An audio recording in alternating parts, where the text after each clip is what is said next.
Hi friends, welcome back to our channel. అందరూ ఎలా ఉన్నారండి? బాగున్నారా ఫ్రెండ్స్? నేను కూడా బాగున్నానండి. ఈరోజు అయితే మొన్న సండే తీసుకొచ్చారు కదండి, నేను షార్ట్ వీడియో పెట్టాను.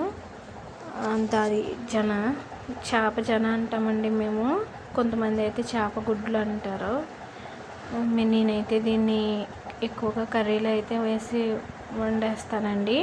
కానీ ఈసారి ఫ్రై చేద్దామని దీన్ని నేను ఉడకబెట్టుకుంటున్నాను. దీన్ని మంచిగా క్లీన్ చేసేసుకొని మనం కొంచెం వాటర్ వేసి, కొంచెం పసుపు, కొంచెం ఉప్పు వేసుకొని మనం మంచిగా దీన్ని ఉడకబెట్టేసుకోవాలండి.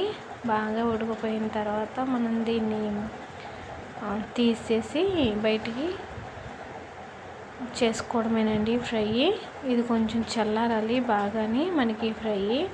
వాటర్ లేకుండా దీన్ని మొత్తాన్ని కూడా నేను వేరే ప్లేట్లోకి అయితే తీసేసుకుంటున్నానండి. మనం వాటర్ అంతా కూడా తీసేసి ఓన్లీ మన జనం మాత్రమే తీసుకొని ఓ ప్లేట్లో పక్కన పెట్టుకోవాలండి. తర్వాత దీన్ని కొంచెం సేపు మరీ వేడిగా ఉంటుంది కాబట్టి కొంచెం సేపు గాలికి ఆరనిచ్చి తర్వాత దీన్ని మనం ఫ్రై చేసుకోవాలండి.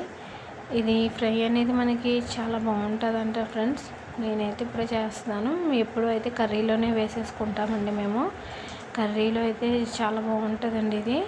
కానీ నేను ఫ్రై కూడా ట్రై చేద్దామని ట్రై చేస్తున్నాను ఫ్రెండ్స్. దీనికోసం అయితే నేను ఒక ఉల్లిపాయ, కొంచెం అల్లం వెల్లుల్లి పేస్టు, కొంచెం కొత్తిమీర, కరివేపాకు. మీరు ఉల్లిపాయ వద్దు అనుకుంటే స్కిప్ చేసేసుకోవచ్చు.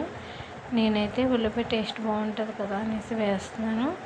ఇది కొంచెం మనకి ఫ్రై అవ్వాలి. కొంచెం గోల్డ్ కలర్లో వచ్చేదాకా ఫ్రై చేసుకోవాలండి. అల్లం వెల్లుల్లి పేస్ట్ ముందే వేసేసాను కాబట్టి ఇంకా మనం వేసుకోక్కర్లేదు. మనకి నీచు స్మెల్ అని కొంచెం నీచు వాసన ఏమైనా వస్తుంది అనుకుంటే కనుక లాస్ట్లో మళ్ళీ కొంచెం వెల్లుల్లిపాయని అలా జీలకర్ర వేసుకోవచ్చండి. నేనైతే వేసుకోలేదు, ఎందుకంటే ఉడకబెట్టాను కాబట్టి నాకు స్మెల్ ఏమి రాలా, బాగానే ఉందండి. తర్వాత మనం ఆల్రెడీ ఉడకబెట్టుకున్నాం కదా అది కూడా వేసేసుకున్నా. తర్వాత లాస్ట్లో నేను మసాలా కూడా వేసేసుకున్నానండి.